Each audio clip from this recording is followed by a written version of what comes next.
Guys welcome back to our channel BSD VP Telugu tech. ఈ వీడియోలో మనం వచ్చేసరికి ఏపీ ఈసెట్ 2024కి సంబంధించిన కౌన్సిలింగ్కి కావాల్సిన డాక్యుమెంట్స్ ఏవైతే ఉన్నాయో వాటి లిస్ట్ అవుట్ అయితే చెప్తాను. ఒక్కసారి అయితే వీడియోని ఎండ్ వరకు చూసి ఆ ఉన్న డాక్యుమెంట్స్ ఏదైతే నేను చెప్తానో సో అవన్నీ కూడా మీ దగ్గర ఉన్నాయా లేదా ఇది ఒకసారి అయితే ఫిగర్ అవుట్ చేసుకొని సో లేని డాక్యుమెంట్స్ అన్నీ కూడా రెడీ చేసి పెట్టుకోండి మీ కౌన్సిలింగ్ కోసం. ఎందుకంటే కౌన్సిలింగ్కి ఈచ్ అండ్ ఎవ్రీథింగ్ అనేది మనకు చాలా ఇంపార్టెంట్. సో ఎక్కడ కూడా మీరైతే ఏ ఒక్క మిస్టేక్ అనేది చేయకండి. సో ఇన్ కేస్ మీకు కనుక ఈ యొక్క కౌన్సిలింగ్ ప్రాసెస్లో కనుక డౌట్స్ ఏమన్నా క్రియేట్ అయితే so call me for app నుంచి నాకైతే కాల్ చేయొచ్చు, ఓకేనా. సో 24/7 నేను మీకోసం అయితే అవైలబుల్గా ఉంటాను.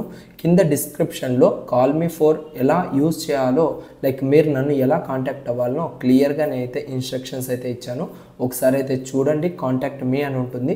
సో అది చూసి మీరైతే మీ డౌట్స్ అనేది క్లారిఫై చేసుకోవచ్చు. అండ్ ఈసెట్ 2024 కౌన్సిలింగ్కి కావాల్సిన డాక్యుమెంట్స్ చూసుకున్నట్లయితే ఫస్ట్ థింగ్ మనకు కావాల్సింది AP ECET 2024 hall ticket. So దాంతోపాటు AP ECET 2024 rank card and ఇంకొచ్చేసరికి మనకు డిప్లొమా లేదంటే డిగ్రీ మెమో షీట్ ఏవైతే ఉన్నాయో అవైతే మనకైతే రిక్వైర్మెంట్ అయితే ఉంది. ఇన్ కేస్ మీ దగ్గర కనుక ఈ యొక్క డిగ్రీ ఆర్ఎల్స్ డిప్లొమా మెమోస్ లేకపోయినప్పటికీ సో రీసెంట్గా మీకు రిజల్ట్స్ అనేవి వచ్చింటాయి కదా, ఆ రిజల్ట్స్ యొక్క పేజెస్ ఉంటాయి కదా, లైక్ మీరు రిజల్ట్స్ చెక్ చేసుకున్నప్పుడు మనబడిలోనో ఇంకొక దాంట్లోని ప్రింట్అవుట్ తీసి పెట్టుకుని ఉంటారు పీడిఎఫ్లో. సో ఆ పీడిఎఫ్ ఉన్నా కూడా మీకైతే సరిపోతుంది, ఓకేనా. సో ఒరిజినల్ మెమోసే ఉండాలన్నా అంటే నో ప్రాబ్లం. సో ఇక్కడ మీకు ఆ పేజెస్ ఉన్నా కూడా క్లియర్గా సరిపోతుంది కాబట్టి. అండ్ ఇంకోటి ప్రొఫెషనల్ డిప్లొమా సర్టిఫికేట్, ఇది ఎవరికి కూడా వచ్చిండదు కాబట్టి మీరైతే దీన్ని నెగ్లెక్ట్ చేసి సో ఏవైతే ఫస్ట్ ఇయర్ నుంచి లాస్ట్ సెమిస్టర్ వరకు సర్టిఫికేట్స్ ఉన్నాయో ఈ సర్టిఫికేట్స్ అన్నీ కూడా మీరైతే క్యారీ చేయడానికి అయితే ట్రై చేయండి. అండ్ ఇంకోటి ఇచ్చే ప్రూఫ్ ఆఫ్ బర్త్ కోసం so like me date of birth కోసం మీకు ఏంటంటే ఎస్ఎస్సి సర్టిఫికేట్ అనేది మ్యాండేటరీ, ఇది మీరైతే ఖచ్చితంగా తీసుకెళ్లాల్సిందే, ఓకేనా. సో ఈవెన్ మీ దగ్గర ఒరిజినల్ లేకపోయినా కూడా సో మీరైతే ఒరిజినల్ ఎక్కడున్నా కూడా తీసుకురావాల్సిందే, ఓకేనా.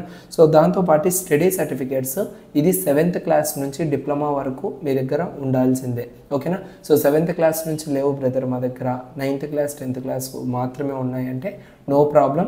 సో ఇన్ కేస్ అలాంటి టైంలో మీరేంటంటే మీ రెసిడెన్స్ సర్టిఫికేట్ ఉన్నా కూడా సరిపోతుంది. సో ఇన్ కేస్ మీ దగ్గర రెసిడెన్స్ సర్టిఫికేట్ వల్ల లేకుండా ఉంది అంటే నో ప్రాబ్లం. ఇక్కడ సర్టిఫికేట్స్ అనేవి మ్యాండేటరీ ఏమి కాదు, బట్ 7th నుంచి ఉంది అంటే లైక్ మీరు ఆంధ్రప్రదేశ్లోనే ఉన్నారు అనేసి ఒక ప్రూఫ్ కోసం వాళ్ళైతే అడగడం జరుగుతుంది. మీరు ఏదో ఒకటి వాళ్ళకి నచ్చ చెప్పుకున్నా కూడా క్లియర్ అయితే అవుతుంది, ఓకేనా. సో అదేవిధంగా మనకి ఇక్కడ చూసుకున్నట్లయితే రెసిడెన్స్ సర్టిఫికేట్ అనేది ఇక్కడ మెన్షన్ అయితే చేస్తారు. ఇది మేజర్గా సో లైక్ తెలంగాణ పీపుల్ కానీ ఇంకో వేరే ఫర్దర్గా అదర్ స్టేట్స్ ఉంటాయి కదా, వాళ్ళు ఏపీలోకి వచ్చి చదువుకోవాలి అనుకున్న వాళ్ళకి రెసిడెన్స్ సర్టిఫికేట్ అనేది మ్యాండేటరీ, ఓకే. సో దాంతోపాటు నాన్ లోకల్ క్యాండిడేట్స్కి సంబంధించిన కొన్ని సర్టిఫికేట్స్ ఉంటాయి. సో వాటికి రిలేటెడ్గా ఏమైతే ఉన్నాయో సో వాటిని కూడా మీరు క్యారీ చేయాలి.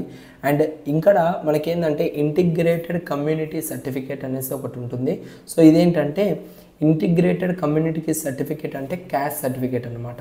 సో ఇది బీసీ ఎస్సీ ఎస్టీ కేటగిరీస్ వాళ్ళకైతే పక్కాగా అవసరమే, ఓకేనా. సో మ్యాండేటరీగా మీరైతే తీసుకోవాల్సింది so BC SC ST caste certificate, ఓకేనా. సో ఓసీ క్యాండిడేట్స్కి ఈ యొక్క క్యాస్ట్ సర్టిఫికేట్ అయితే అవసరం లేదు. ఓసీ క్యాండిడేట్స్కి మీకు కనుక ఈడబ్ల్యూఎస్ సర్టిఫికేట్ ఉంది అంటే ఈడబ్ల్యూఎస్కి అయితే మీరైతే అప్లై చేసుకొని ఎలిజిబిలిటీ అనేది పొందొచ్చు.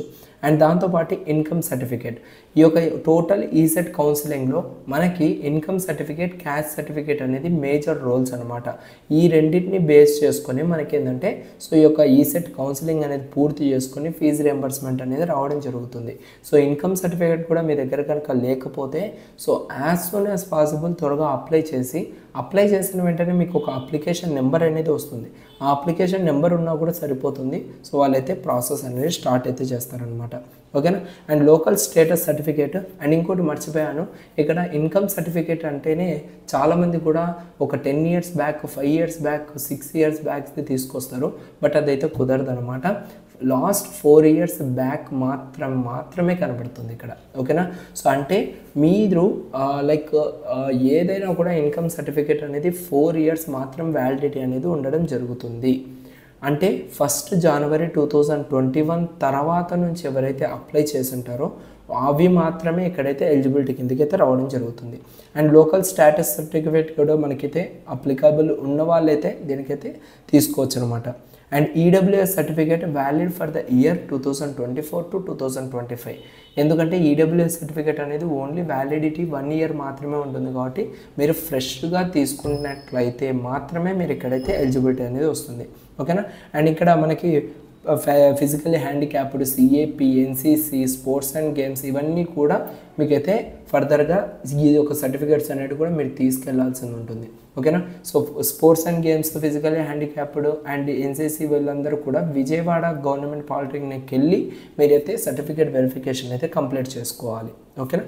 సో ఇది టోటల్గా అయితే మనకు దీనికి సంబంధించి. సో నెక్స్ట్ ఫర్దర్ వీడియోస్లో ఇంకా మీకు మంచి మంచి కంటెంట్ అయితే వస్తూ ఉంటుంది. మీకు ఇంకా ఏమైనా డౌట్స్ ఉన్నాయంటే కాల్ మీ ఫర్ యాప్ని యూజ్ చేసి మీరు నాకు డైరెక్ట్గా కాల్ చేసి మీరైతే మాట్లాడచ్చు. ఓకేనా.